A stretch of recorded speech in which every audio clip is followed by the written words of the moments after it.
Moin Moin und Grüß Gott. Ich bin die Daniela und ich freue mich, wenn ihr euch für unseren Money interessiert. Hallo, ich bin der Ron.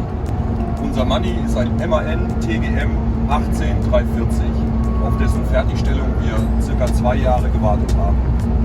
Damit erfüllen wir uns einen lang gesehnten Traum, wenn die Kinder aus dem Haus sind, die Welt zu bereisen. Bis dahin wird es wahrscheinlich eher Europa und noch Familienurlaube werden. Viel Spaß auf unserem Kanal.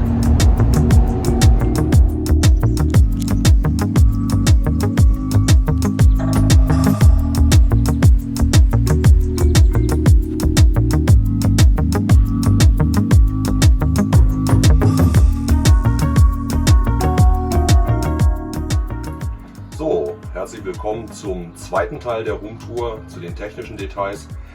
Grundsätzlich haben wir 12 Volt, 24 Volt und auch 230 Volt an Bord. Wenn wir nach Amerika gehen, können wir auch 110 Volt betreiben. Die Technik ist primär alles im Zwischenboden. Der ganze LKW hat einen Doppelboden, der auch gut belüftet ist. Also alles ist kältebrückenfrei. Man kommt überall ran. Man hat Bodenklappen, wo man auch noch Sachen verstauen kann oder auch an alle Absperrhähne drankommt, um auch im Winter die Wassertanks frostsicher leer laufen zu lassen und die Pumpen leer laufen zu lassen. Falls man reparieren muss, kommt überall, wie gesagt, direkt auch an die Wasserpumpen dran. Alles ist beschriftet, alle Absperrhähne sind direkt zugänglich. Grundsätzlich ist die Technik, was Elektrik angeht, von außen und innen erreichbar. Im hinteren Bereich haben wir einmal in der Heckgarage frostsicher verbaut. Auf dieser Seite einen 400 Liter Wassertank, der auch per Revisionsklappe übers Bett zu erreichen ist.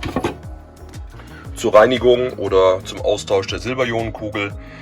Oder auch, falls die Wasserstandsanzeige defekt ist, kommt man direkt von oben ran.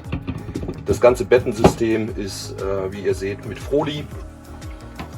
Alles hinterbelüftet. Die Löcher werden nach hinten jeweils größer, sodass der Luftstrom gleichmäßig ist. Auch an den Seiten, wenn geheizt wird, kommt warme Luft raus, sodass nirgendwo Kondenswasser und Schimmel sich bilden kann. Hier kommt man an den 100 Liter Tank für die Toilettenspülung. Wir haben eine Häcksler-Toilette, das heißt, alles wird sehr fein gemahlen und quasi wie ein flüssiger Brei in einem Schwarzwassertank gespeichert. Der ist mit dem Grauwassertank auf der anderen Seite in der Heckgarage verbaut, auch frostsicher. Wir haben 195 Liter Schwarzwasser, also für die Toilette, 200 Liter Grauwasser. Wir können dementsprechend relativ lange autark unterwegs sein. Oben auf dem Dach haben wir 2 Solarpaneele, jeweils 190 Watt, sprich 380 Watt. Wir haben momentan 3 AGM-Batterien verbaut. Wenn mal Strombedarf sein sollte, können wir eine 4. einbauen. Wir haben hier in einer zweiten Wand sozusagen ganze Technik verbaut, alles Einzelkomponenten, jederzeit austauschbar. Wir sehen hier jetzt gerade den Ladestrom durch die Solaranlage. Wir sehen hier die Füllstandsanzeige von der Batterie, die lädt gerade.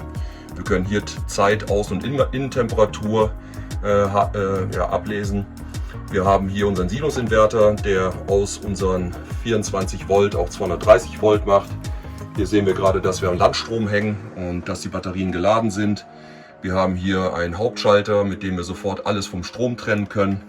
Dann haben wir hier Füllstandsanzeige für den 100 Liter Wassertank für die Toilettenspülung, Füllstandsanzeige für den 400 Liter Tank für Duschen, Trinken, Kochen und den Füllstand für den Grauwassertank und für den Schwarzwasser- oder Fäkalientank. Alles ist sofort zugänglich, sauber verkabelt. Man kann also jederzeit selber ran Reparaturarbeiten machen.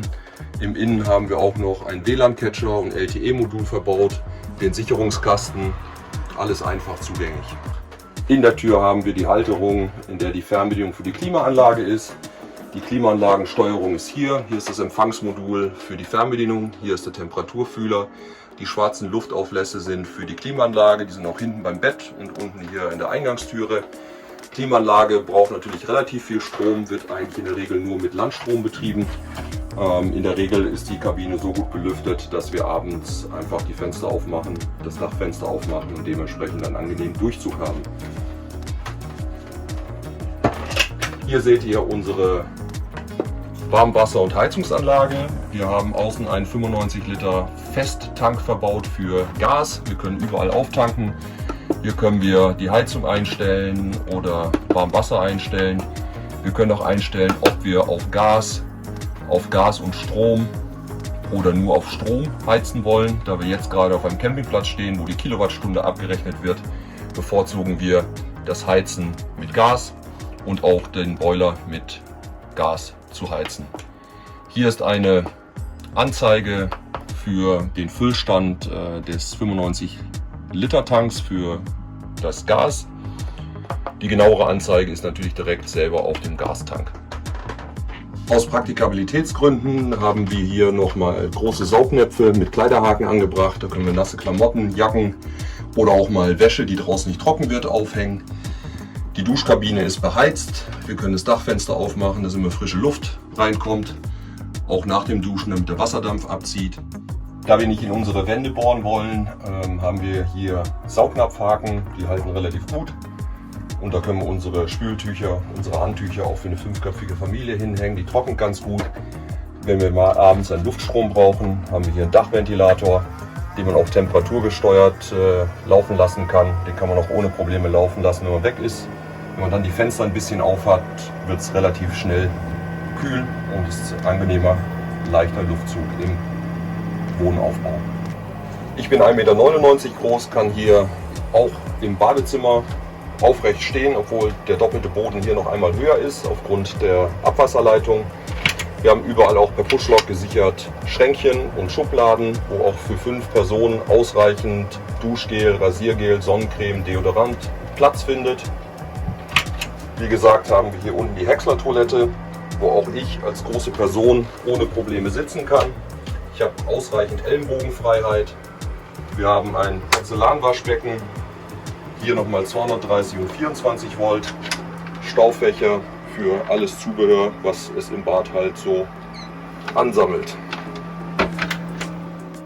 Die große Herausforderung ist, wenn man mit 5 Personen sitzt und den Tisch gedeckt hat, dass man natürlich gerne einsteigen möchte oder auch mal wieder aufstehen möchte, ohne was vom Tisch zu schmeißen. Wie meine Frau gezeigt hat, kann man hier unten dearretieren, kann die Platte verschieben, kommt ohne Probleme hoch. Kann auch bei einer kleineren Person, beim Kind oder was, die Platte weiter ranschieben, damit nicht gekleckert wird auf die Polster. Zusätzlich zum Durchgang kann man die Platte kippen und mit dem ganzen Tischfuß verschieben. Und dann kann man den Bereich zum Fahrerhaus frei machen. Dazu legen wir die Polster erstmal zur Seite. Wir haben hier ein Brett, was wir auch zur Seite schieben können. Das ist ganz einfach hier mit einem Riegel gesichert. Danach können wir das Brett zur Seite schieben, können einmal an unseren 20 Liter Gefriertruhe ran, wo wir Eis oder auch Fleisch oder andere Sachen lagern.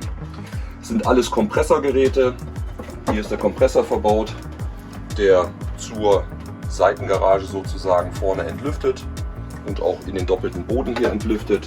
Auch der Kühlschrank ist ein Kompressorkühlschrank, bewährt sich einfach für die Weltreisemobile am besten. Der Durchgang kann von innen abgeschlossen werden, sodass nicht unbedingt man vom Fahrerhaus in den Aufbau kommen kann. Die Türbeschläge am ganzen Auto sind wie im Hausgebrauch, also wirklich Edelstahlbeschläge mit 3-Punkt-Sicherung. Man kann von Fahrerhaus per Schlüssel öffnen, von innen per Drehknopf. Fahrerhaus und Aufbau sind mittels Faltenbalg miteinander verbunden. Der ganze Aufbau ist auf einem Zwischenrahmen montiert, der sich unabhängig vom Fahrerhaus bewegen kann, damit keine Verzerrungen vom Leiterrahmen auf den Aufbau stattfinden können.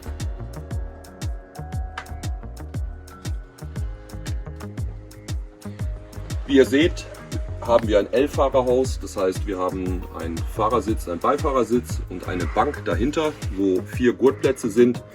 Das nutzen wir als 5. Schlafgelegenheit und der ältere Sohn hat hier sein Privatgemach. Und der einzige Nachteil ist natürlich, er muss dann das Bett vor der Fahrt wieder abziehen, damit alle Platz haben.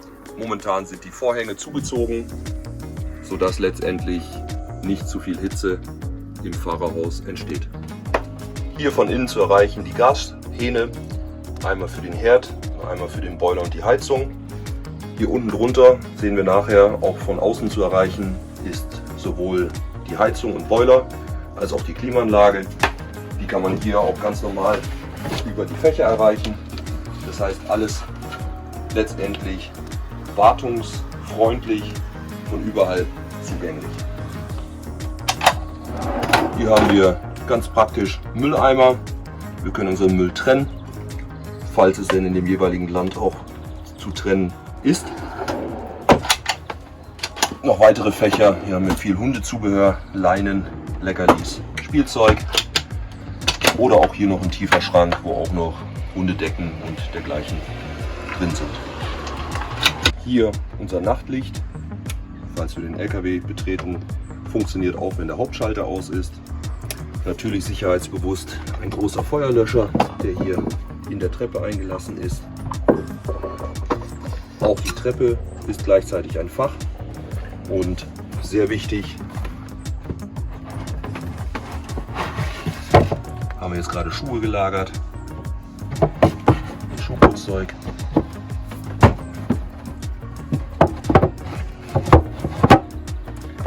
Natürlich eine große Fliegengittertür, damit auch die lästigen Viecher bei offener Tür draußen bleiben.